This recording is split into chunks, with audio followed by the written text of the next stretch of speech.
Welcome back to the NodeVerge channel, where we talk about cybersecurity, technology, and self-improvement. I am still your host, Jay, and today we continue learning about hacker tactics and techniques. If you're seeing this video first but haven't watched the previous video, How to Think Like a Hacker, go ahead and check it out because this video is just a continuation of that same subject. We are breaking down the hacker playbook one tactic at a time, but in plain English. No buzzwords, no gatekeeping. And today we're starting at the very beginning again, with reconnaissance. Think of it of a hacker being nosy in a neighborhood, peeking through your blinds, checking your mail, maybe even Googling your house on Zillow. Is this creepy? Yes. But is this accurate? Also yes. So let's break it down. The very first step in the hacker's playbook. Let's begin. Every hacker attack starts with reconnaissance. It's the digital version of casing out the joint before a robbery. Imagine a burglar cruising your block, checking which houses have open windows, security cameras, or a big beware of a dog sign. That's recon, gathering intel before making a move. Hackers start small. They'll dig through LinkedIn, Facebook, even Instagram, scooping up your email, your job title, maybe even your dog's name. To them, these details are puzzle pieces. Put enough of them together and they know exactly how to target you. Maybe it's a fake urgent request from your boss, or a phishing email crafted to look like it came from your IT department. This process is known as OSINT, open source intelligence. Attackers don't need secret spy gear when people freely share information online. Even harmless details, like posting about your favorite coffee shop, can help an attacker craft a believable phishing email that feels personal. It's like a con artist learning your habits before striking. They know what you like, where you work, what tone to use to trick you into trusting them. The fix isn't complicated, but it takes discipline. Be careful what you share online. Oversharing personal details or posting your work badge in the background of a vacation selfie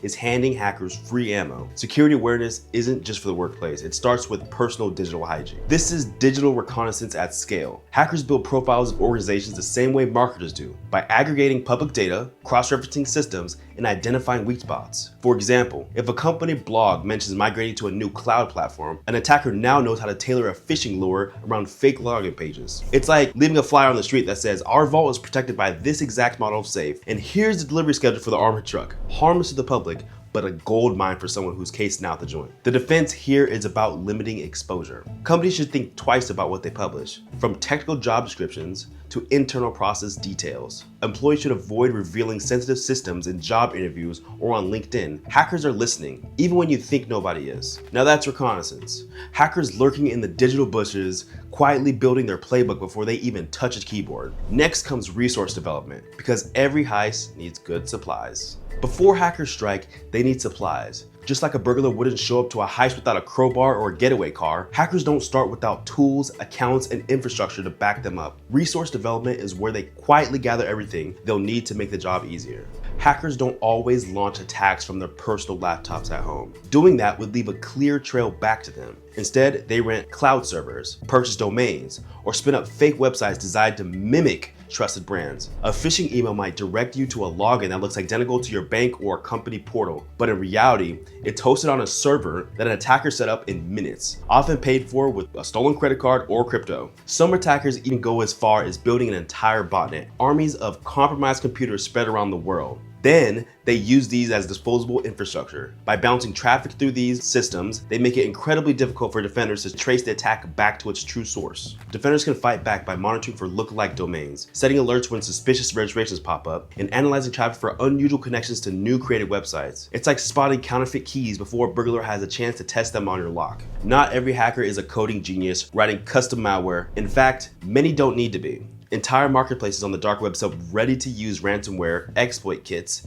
phishing templates, and even stolen data. These offerings are often bundled with support services, user guides, and updates, like software subscription plans, but for crime. This ecosystem is sometimes called malware as a service or crime as a service. It lowers the barrier for anyone who wants to launch an attack. This means a teenager with a credit card and an internet connection can suddenly wield the same ransomware tools used by nation-state groups. For defenders, that makes the threat landscape wider and more unpredictable. You're not just defending against a few elite hackers, you're defending against thousands of amateurs who now have professional-grade tools. The best defense isn't flashy. Strong fundamentals, like timely patching, user training, and multi-factor authentication, stop both professionals and newcomers using rented tools. A solid lock on a door keeps out everyone, whether it's a career criminal or a rookie thief with a borrowed crowbar. Resource development is the hacker shopping spree, stocking up on servers, malware, and fake identities. Once they've got everything in place, the real job begins. Next comes initial access, the break-in moment where they finally step through the door. This is the moment hackers stop planning and actually step through the door. Initial access is all about getting that first foothold. Think of it like a burglar finally cracking a window or tricking you into opening the front door for them. Phishing is the classic move, and still one of the most effective. You get an email that looks like it came from your bank, your boss, or even a service you use every day. The link looks urgent, the attachment looks official, but the moment you click, download, or type your credential, the hacker is in. Phishing works because it doesn't attack firewalls or encryption, it attacks people. It plays on trust, fear, and urgency. Think, your account will be locked if you don't act now. Invoice overdue, open immediately. These emotional triggers short-circuit judgment and make victims act fast. Phishing also comes in flavors like spear phishing, whaling, and smishing or vishing. The defense is simple in theory, but not easy to practice. Slow down. Verify emails, hover over links, and treat every urgent request with suspicion. Security training and simulated phishing exercises can turn employees from easy targets into the first line of defense. The goal is to turn your inbox from a welcome mat into a locked gate. Some hackers don't need to break in at all. They'll just log in with stolen usernames and passwords. These credentials might come from phishing campaigns, a data breach leaked years ago, or even password reuse across multiple sites. Attackers can also buy massive credential lists from underground forums. Millions of usernames and passwords sold like bundles of keys. It's the digital equivalent of a burglar finding a spare key under a doormat. No alarms, no broken glass, just quietly walking through the front door. And because the login looks legitimate, it often slips right past security monitoring. Valid account abuse is especially dangerous because it lets the attackers live off the land, blending in with the normal user behavior. Once inside, they can move laterally, escalate privileges, and maintain access without triggering traditional alerts. The strongest defense here is multi-factor authentication. Even if the hacker has your password, the extra code text or push notification can stop them cold. Combined with monitoring for unusual logins, like impossible travel, logging in from Dallas and Beijing within 5 minutes. MFA stolen keys for far less usual. It's like having a deadbolt on your front door that no spare key can bypass. That's initial access. Phishing hooks and stolen keys letting hackers in for the first time. But once they're inside, they don't just stand around. The next step is execution and actually running their malicious code and putting their plans into motion. Getting in is one thing, but hackers still need to make their tools work. Execution is where they flip the switch, taking the hidden code and making it do something dangerous. It's like sneaking into the house and then turning on the lights. Now the real activity begins. Windows comes with built-in command line tools like PowerShell. IT admins rely on it every day to manage computers, installing software, running scripts, and automating tasks. Hackers love it for that exact same reason. Why smuggle in flashy malware that might trip alarms? We can just use a tool that's already built into the operating system. With PowerShell, attackers can download malicious payloads directly from the internet, execute scripts entirely in memory without ever writing a file to disk, and pivot across network to run commands on multiple machines at once. Because the tool is legitimate, much of this activity blends in with normal IT operations, making it the perfect disguise. It's like a burglar walking through a house carrying the homeowner's own toolbox. Nothing looks out of place, even though its intent is malicious. The best defense is close monitoring, logging PowerShell activity, restricting who can run advanced scripts, and setting strict execution policies that makes it much harder for attackers to abuse. Security teams that know what normal PowerShell looks like are better positioned to catch the odd commands that don't belong. Think of this like locking up a toolbox in a garage so an intruder can't use your own hammer to smash your own window. Another favorite execution trick is hiding malicious code inside of Microsoft Office files. You've probably seen it before. A Word or Excel document that insists you need to enable content or enable macros to see what's inside. The second that button is clicked, the file springs to life, executing code that installs malware in the background. For decades, attackers have relied on this method because it exploits trust. Office documents are familiar, used daily by almost every organization. An attached invoice, resume, or report doesn't raise suspicion. But once macros are enabled, that innocent-looking document transforms into a delivery vehicle for ransomware, Trojans, or remote access backdoors. The defense is straightforward but critical. Organizations should block or disable macros from the internet entirely, especially for employees who don't need them for legitimate work. And users need to be trained to ignore that tempting enable button unless they know and trust the sender completely. It's no different than refusing to hand over your house keys to a stranger who knocks on your door, claiming they just need to step inside for a minute. So that is execution. Hackers taking their first malicious steps into a system. But what good is it breaking in if you can't stay inside? Next comes persistence, where attackers make sure they always have a back way in, even if you try to kick them out. Breaking in is one thing. Staying in is another. Persistence is how hackers make sure they don't get locked out after their first break-in. It's like a burglar making a copy of your house key before slipping out the door. So even if you change the locks, they've still got a way back in. Hackers can program your computer to automatically run malicious software on a timer. Every time the system boots up or at a certain hour of the day, even in the middle of the night when nobody's around. To you, it just looks like your computer is doing normal background work. To them, it's a guaranteed way back in without lifting a finger. This is especially dangerous because scheduled tasks often blend in with legitimate jobs. Hackers can program your computer to automatically run their malicious software on a timer. Every time the system boots up or at a certain hour of the day, even in the middle of the night when nobody's around. Windows and Mac OS use them all the time for updates, cleanups, and maintenance. A hacker can piggyback on that system behavior, making the activity look routine. Defenders need to monitor for unusual or unauthorized tasks, or keep an eye on startup programs. It's like checking your house calendar and realizing there's an appointment on it that you didn't even make. Sometimes hackers don't hide in systems themselves.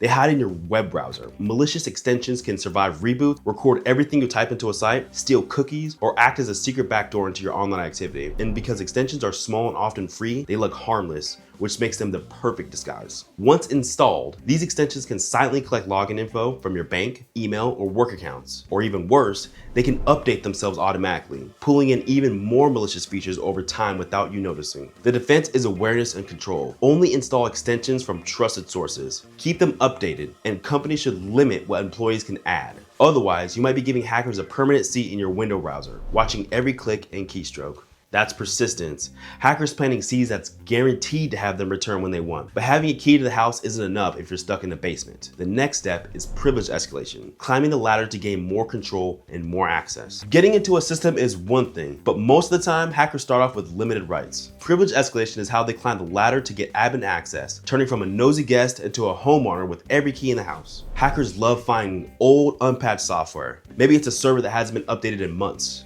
or a workstation running outdated drivers. Even something as small as a forgotten printer service can hold a bug that lets them break in for free from a regular user account and take full control of the system. These bugs often come with exploits, bits of codes hackers run to abuse the flaw. One click and suddenly they're not just a guest anymore. They're the owner of the entire machine. It's like discovering a secret stairway in your house that leads straight to the master bedroom. The family doesn't even know it exists, but the burglar does.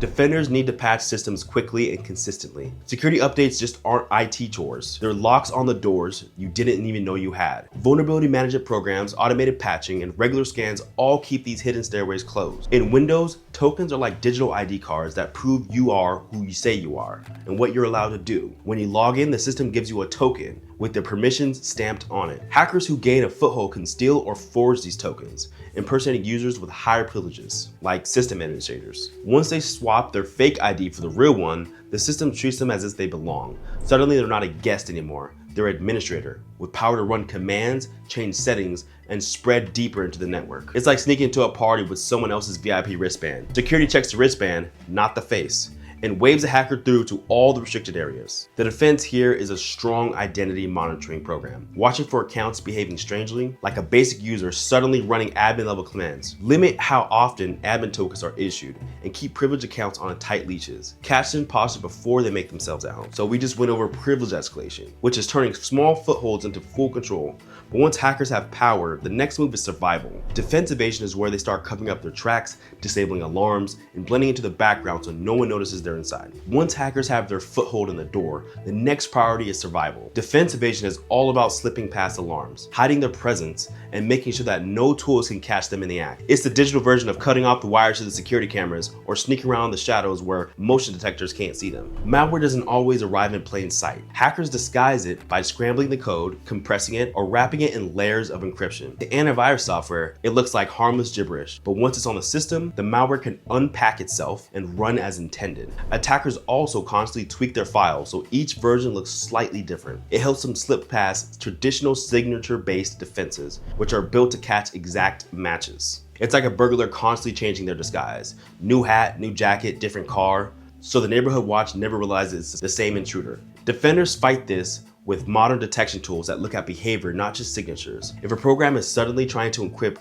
thousands of files or spawn hidden processes, that's suspicious no matter what. Sometimes hackers don't bother sneaking past alarms. They just shut them off. Malware can attempt to kill antivirus processes, tamper with system logs, or disable firewalls. By silencing the tools meant to detect them, attackers buy themselves more time to move around undetected. This is especially dangerous in corporate environments, where one disabled endpoint agent might leave the entire department exposed. Hackers know that if they can turn off the guard dogs, they can walk freely through the yard. It's like breaking into the house and immediately cutting the power to the cameras and alarms. From the outside, everything looks fine, but inside, the intruder is free to explore. Defenders need layered monitoring. Even if one tool gets shut off, there should be alerts from another system noticing the change. Security shouldn't rely on one single alarm. It should be a whole network of them, so cutting one wire doesn't make the rest go dark. So that's defense evasion. Hackers slipping in with disguises, tampering with logs, and shutting down alarms so they can move around freely.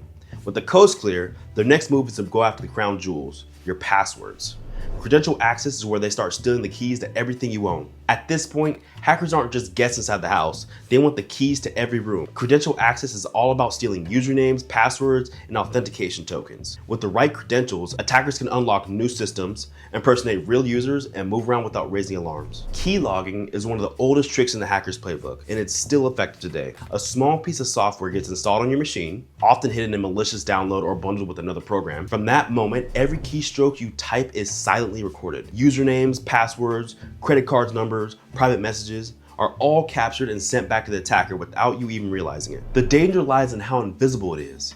Keyloggers can sit in the background for weeks or even months, quietly collecting data. Imagine writing in your diary every night while someone secretly pastes carbon paper on each page. Day after day, your most private thoughts are copied and delivered to someone else. That's the level of detail a hacker gets from a keylogger. Defending against this isn't easy, but it's possible. Endpoint security tools can spot unusual processes that behave like keyloggers. Users should be trained to avoid shady downloads and unexpected attachments, since those are the most common ways keyloggers arrive. On a personal level, password managers make a big difference. When passwords are autofilled instead of typed, there are fewer keystrokes for keyloggers to steal. On Windows systems, there's a process called LSAS, the Local Security Authority Subsystem Service. LSAS manages authentication and stores cached credentials in memory so users don't have to type their password every time they perform a task. Hackers know that if they can get an LSAS, they can dump those cached usernames and password hashes, effectively giving them a treasure chest of credentials. Once an attacker has those hashes, they don't need to guess or crack passwords right away. Many times, they can use the hashes directly to authenticate onto other systems, a technique known as pass the hash. That turns a single compromised machine into a launchpad for moving across the entire network. It's like breaking into the safe into the master bedroom where the family keeps all the spare keys instead of picking the locks one by one. The intruder suddenly has a master set that opens every door in the house. Defenders can raise the bar by restricting access to LSAS, enabling protections like credential guarded windows and carefully monitoring systems for attempts to read system memory in unusual ways. The key is to protect the safe itself. It's not just about locking doors across the house. It's about making sure the vault full of keys is secured so no one can walk away with them all at once. And that is credential access. Hackers swiping keystrokes and raiding the system safe for stored passwords. With new keys in hand, the next move is exploration. Discovery is where the attacker starts mapping the house, checking every hallway and door so they know exactly where their valuables are. Once hackers have stolen credentials, their next step is discovery. This is where they start exploring the environment, figuring out what systems exist, who's logged in, and where the valuable data might live. Think of it as a burglar quietly walking through a mansion, checking every hallway and door, taking notes, and then deciding before they want to jump into a room. Once inside of a network, hackers don't just start guessing at random. They map their environment with precision. Using tools like Nmap or custom scripts, they can scan to see what machines are online, what operating systems are running, and which services are exposed. Every open port and every unpatched service is a potential door. This process is systemic. A single scan can reveal hundreds of targets in minutes, painting a clear picture of the network's layout and its weak points. To the attacker, it's like walking through a neighborhood and quietly testing every doorknob, noting which locks are sturdy and which doors are left wide open. Defenders can detect this kind of reconnaissance by monitoring for unusual traffic patterns, like one system suddenly sending a small request to every other machine in the building. Anomalies like that should set off alarms, the digital equivalent of hearing someone rattle every doorknob on the block in the middle of the night. After learning where the systems are, hackers need to know what's worth stealing. They search through drives and shared folders looking for sensitive documents, spreadsheets, and hidden directories. Anything labeled passwords, finance, or confidential becomes an immediate target. This step often feels invasive because it mimics what an insider might do, browsing casually through files to see what's there. But in the attacker's case, it's deliberate. They're rifling through file cabinets, opening drawer after drawer until they find what's marked confidential. Defenders can reduce the risk by classifying and securing sensitive data, limiting who can access it, and monitoring for suspicious search behavior. If a low-level account suddenly starts poking through executive file shares, or if a system is scanning for files it has no business accessing, that's a red flag. Strong data governance make sure that even if a intruder gets in, they can't freely wander around filing through cabinets. And that is discovery. Hackers mapping the digital mansion, identifying weak spots, and noting where the good stuff is kept. With the layout in hand, the next logical step is lateral movement, slipping into other systems and spreading deeper into the network like water through cracks. Discovery showed hackers the map. Now comes lateral movement, the step where they spread from compromised systems to others, using stolen credentials and tools to move deeper into the network. It's like breaking into one apartment, then finding the master keys to unlock every unit in the building. One of the most common ways hackers spread through a network is by abusing Remote Desktop Protocol, or RDP. It's a tool built right into Windows that allows IT administrators to log into machines remotely, fix issues, and manage systems without leaving their desk. Hackers love it because with stolen credentials, they can log in the exact same way. No brute force, no malware alerts, just a silent step from one computer to another. From a single foothold, attackers can quietly expand control into file servers, databases, and even executive laptop. If they're careful, the activity blends in with legitimate admin work, making it difficult for defenders to notice. Defenders need to monitor for unusual RDP sessions, especially ones happening at odd hours or originating from strange locations. Limiting RDP access to only people who truly need it is critical. Think of it like keeping close watch on side doors of a building. If someone is coming and going through them at 3 a.m., you know something isn't right. Another powerful lateral movement trick is called pass the hash. Instead of stealing actual passwords, attackers extract the hash version, a scrambled fingerprint of the password stored in system memory. With that hash in hand, they don't need to know the password itself. They can simply pass the hash to another system, and those systems will trust it as if it's the real user that's logging in. This technique is especially dangerous because it allows attackers to impersonate users silently, often without triggering failed login attempts or brute force alerts. To the system, it looks like legitimate authentication. It's like a burglar copying the shape of a house key without ever knowing the lock's combination. The copy still opens the doors, and the real owner has no idea it's being used. Defenders can push back by enforcing modern authentication protocols like Kerberos, or requiring multi-factor authentication and isolating high-value accounts so their hashes can't easily be exposed. It's about making sure that even if someone copies the shape of the key, it won't fit in every lock on the street. And that is lateral movement. Hackers spreading through the network, jumping from system to system until they're everywhere. Once they're settled in, the next step is collection, gathering up the data they came for, one piece at a time. Hackers have moved through the network and know where the valuables are. Collection is the stage where they start grabbing it, quietly pulling it together, sensitive files, screenshots, and any data worth stealing. It's like the burglar walking through the door with a backpack scooping up jewelry, documents, and electronics before heading out. Sometimes hackers don't even need to steal the files directly. Instead, they take screenshots of whatever is on your screen. A single image can reveal emails, sensitive spreadsheets, private chats, or internal dashboards. If they capture images over time, they can piece together a full story of how you work, what information flows through your system. The power of the screen capture is in its subtlety. To the attacker, it's like standing silently by your chair, snapping photos of your monitor while you type away. No files are moved, no alarms go off, just stolen snapshots of whatever you're doing in real time. Defenders can counter this by monitoring for unauthorized processes that attempt to access screen data and by limiting the permissions of applications. Remote access tools are often abused for this purpose, so restricting their use is key. It's about making sure no one is secretly holding a camera up to your window. Another quiet but effective method is clipboard capture, spying out what you copy and paste. Think about how often people copy passwords from their manager into a login box, paste account numbers into forms, or move sensitive text between applications. Hackers can intercept all of that, often in plain text, giving them credentials and personal data without ever needing to crack encryption.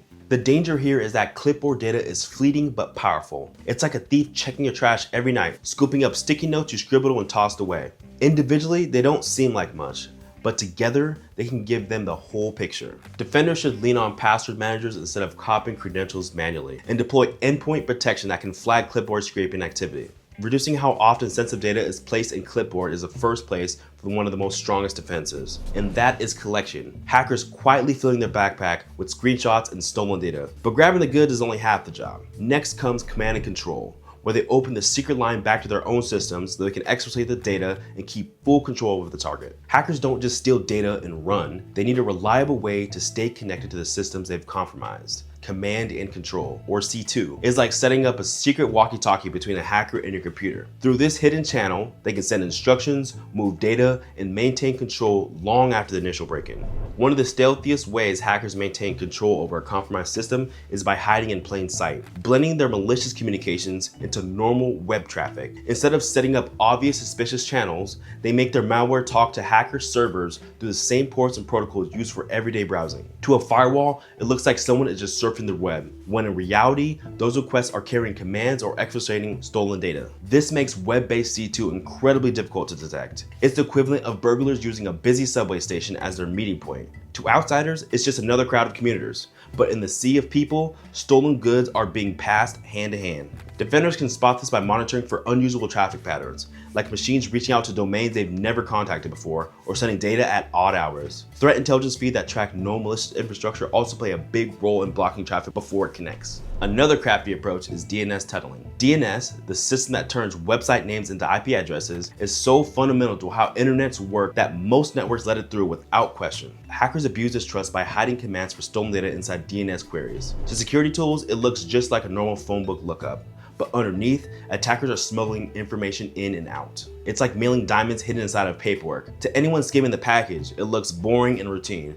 But the real prize is tucked inside somewhere where the smuggler knows where to look. And that is command and control. Hackers setting up a secret channel to keep their grip onto your systems. Once the line is open, the next step is exfiltration, sneaking the stolen data out of the building and into the hacker's hands. By now, the hackers have collected the goods and opened the secret channel home.